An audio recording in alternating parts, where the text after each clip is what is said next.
Israel और Iran में ceasefire के बावजूद एक दूसरे पर बमबारी जारी है। माना यह जा रहा है कि ईरान को मुहर्रम की 10वीं तारीख का इंतजार है।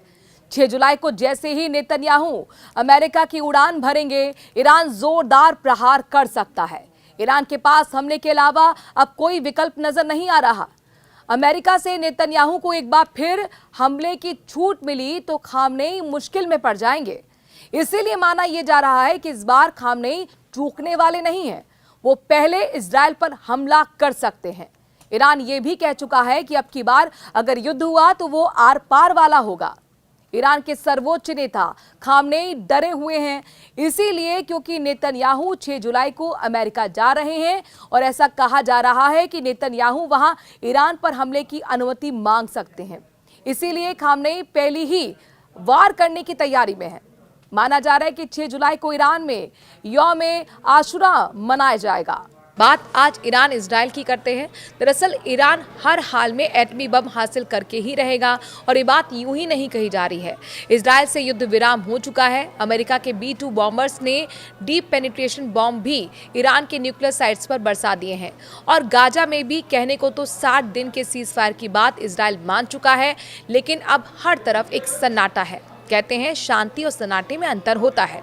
शांति सुकून देती है और सन्नाटा डराता है और खौफ से भर देता है। और ये सन्नाटा भी कुछ यही बता रहा है, क्या कुछ भीषण होने वाला है। अमेरिका की चुप्पी हर किसी को चुभ रही है, लेकिन ईरान अपनी तैयारी में लग गया है और चल पड़ा है उत्तर कोरिया की राह पर, वो भी उसकी मदद के साथ। क्या हुआ, कैसे हुआ, आज आपको ये सब कुछ हम बताने वाले हैं इस वीडियो में। दरअसल ईरान के परमाणु कार्यक्रम को लेकर ये पूरा युद्ध छिड़ा था। पहले अमेरिका ने ईरान के साथ बात की, एक नहीं 5 बार बात की, तो दूसरी तरफ इजराइल को हमला करने की हरी झंडी थमा दी। इजराइल ने ईरान के परमाणु कार्यक्रम का बहाना बनाकर ईरान पर एकाएक हमला बोल दिया। दुनिया को अमेरिका ये दिखा रहा था कि वो बातचीत कर शांति बहाली कर देगा, लेकिन हुआ बिल्कुल उलट। अमेरिका जब ये कह रहा था कि वो 2 हफ्ते में युद्ध में उतरने का फैसला करेगा, तब वॉशिंगटन में सीक्रेट मीटिंग में तय किया गया था कि अटैक का क्या प्लान है। और फिर यहाँ पर रातों रात अमेरिका के B-2 बॉम्बर्स ईरान के परमाणु अड्डों पर कहर बनकर टूट पड़े। खूब बम बरसाए गए। दावा किया गया कि ईरान के सारे परमाणु अड्डों को नेस्तनाबूद कर दिया गया है।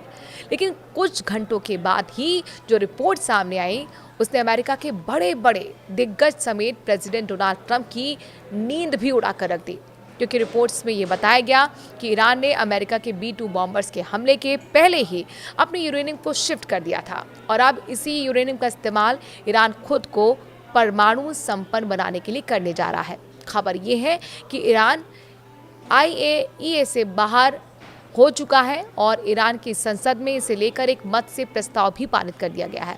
IAEA यानी कि अंतर्राष्ट्रीय परमाणु ऊर्जा एजेंसी दरअसल दुनिया भर में परमाणु संवर्धन की निगरानी करने का काम करती है, लेकिन इसके लिए ज़रूरी ये है कि इस एजेंसी के साथ संबंधित देश का करार हो, ताकि IAEA के इंस्पेक्टर्स उस देश में चल रही परमाणु गतिविधि पर नजर रख सके और उस आधार पर रिपोर्ट तैयार कर पाए।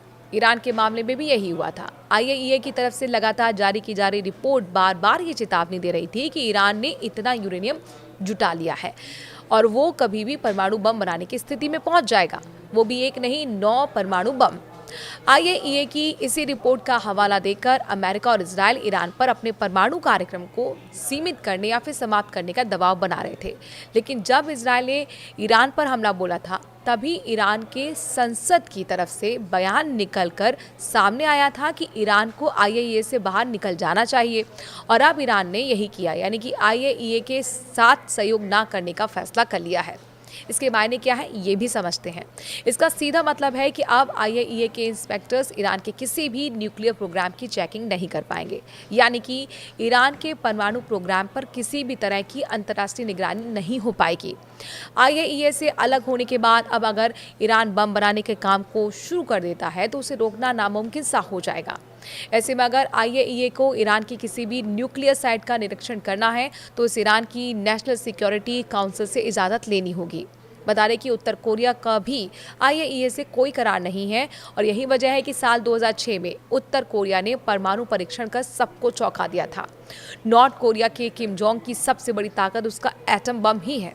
वही एटम बम जिसके दम पर किम जोंग खुल्लम खुल्ला अमेरिका को धमकाने से पीछे नहीं हटते हैं। अब अमेरिका के पूर्व एनएसए जॉन बोल्टन ने किम जोंग के एटमी प्लान को लेकर सनसनीखेज दावा किया है। इसे लेकर बोल्टन ने 4 बड़े दावे किए हैं। दावा नंबर 1, एक ईरान के एटम बम वाले प्लान में किम जोंग का अहम रोल है। दावा नंबर 2, गुपचुप तरीके से ईरान की मदद कर रहा है नॉर्थ कोरिया। और दावा नंबर 3, नॉर्थ कोरिया में ईरान के परमाणु प्रोग्राम का एक हिस्सा मौजूद है। दावा नंबर 4, नॉर्थ कोरिया में भी ईरान का अंडरग्राउंड परमाणु सेंटर है। एक इंटरव्यू के दौरान जॉन बोल्टन ने ईरान के परमाणु प्रोग्राम को लेकर कहा कि मुझे सबसे बड़ी चिंता ये है कि ईरान के परमाणु कार्यक्रम के कुछ हिस्से उत्तर कोरिया के पहाड़ के नीचे स्थित हैं। जॉन बोल्टन का दावा यही है कि नॉर्थ कोरिया के अंदर भी ईरान के परमाणु प्रोग्राम का एक हिस्सा मौजूद है। वहीं दूसरी तरफ एंजलो स्टेट यूनिवर्सिटी में प्रोफेसर ब्रूस बैक्टोल मानते हैं कि ईरान के परमाणु प्रोग्राम के पीछे नॉर्थ कोरिया का बड़ा हाथ है।